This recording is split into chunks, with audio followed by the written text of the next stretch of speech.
প্রথম আলোয় হামলা, অগ্নিসংযোগ স্বাধীন সাংবাদিকতার উপর আঘাত বলে মন্তব্য করেছেন বক্তারা। গেল বছরের 18 ডিসেম্বর উগ্রবাদীদের হামলায় ধ্বংস নয় বরং মুক্ত চিন্তার নবরূপান্তর ঘটিয়েছে বলে উল্লেখ করেন সাংবাদিক নেতারা। অগ্নিদগ্ধ ভবনটির ক্ষতচিহ্নগুলোকে নিয়ে শিল্প ও সাহসের আলো নামের 10 দিনব্যাপী প্রদর্শনীতে এসব বলেন বক্তারা। মোহাম্মদ হানিফের ক্যামেরায় ধ্বংসযজ্ঞে দাঁড়িয়ে প্রথম আলোর বিজয় ঘোষণার সেই গল্পই তুলে ধরেছেন আদিত্য মামুন। সানবিট সব দিবে সামাল।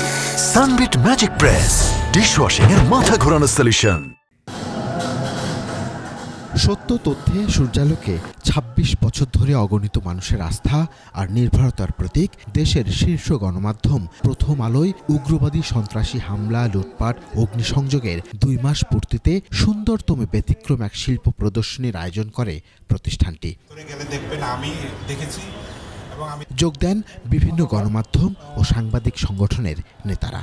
বলেন, মুক্ত চিন্তা ও সাংবাদিকতার স্বাধীনতাকে বিনাশ করা যাবে না। শক্তির কখনো বিনাশ নাই, শক্তি রূপান্তর হয়। পুড়িয়ে কিন্তু প্রথম আলোকে শেষ করা যায়নি। ভবিষ্যতে আর কোনো গণমাধ্যম যেন আক্রান্ত না হয় সেজন্য ঐক্যবদ্ধ থাকার আহ্বান জানান তারা।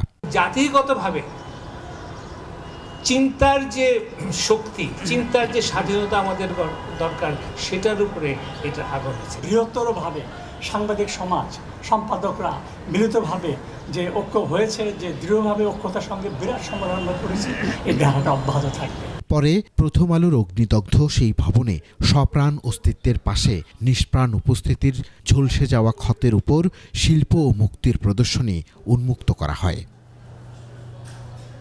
অভিনব এই প্রদর্শনী দেখতে প্রথম আলোর কার্যালয়ে আসেন বিভিন্ন দেশের রাষ্ট্রদূত। সক্রেটিস থেকে লালন, জ্ঞান এবং আলোর যে পরম্পরা সেখানে বারবারই আঘাতপ্রাপ্ত হয়েছে, নানানভাবে ক্ষতিগ্রস্ত হয়েছে, কিন্তু তারপরও মাথা নোয়ায়নি। বাংলাদেশে গত বছরে উগ্র হামলায় প্রথম আলো সহ দেশের যে গণমাধ্যমের ক্ষয়ক্ষতি, সেটিও তার ব্যতিক্রম নয়। তারই নিদর্শন হয়ে আছে পোড়া এই বইগুলি।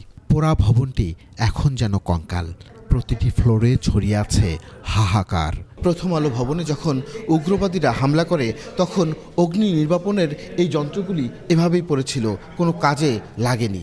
একই সঙ্গে ফায়ার সার্ভিসকেও ঢুকতে দেওয়া হয়নি অগ্নি নির্বাপনের জন্য। স্বাধীন এই দেশে এমন ধ্বংসলীলা দেখাও এক রকমের লজ্জা বলে মনে করেন কেউ কেউ।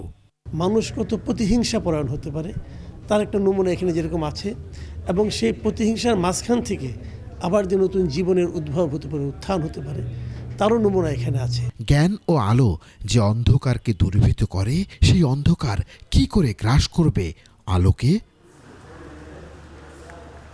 আরজ আলী মাতবার, আহমদ শরীফ কিংবা হুমায়ুন আজাদ, তাদের জ্ঞানের যে ঝর্ণাধারা তা বারবার ক্ষতিগ্রস্ত হয়েছে এই বাংলার জনপদে। তার ব্যতিক্রম নয় বাংলাদেশের প্রধানতম গণমাধ্যম প্রথম আলো। 18 ডিসেম্বর সেই রাতে বিদগ্ধ হয়ে গেছে জ্ঞানের এই ক্ষেত্রটিও। আদিত্য মামুন, 21 টেলিভিশন, ঢাকা।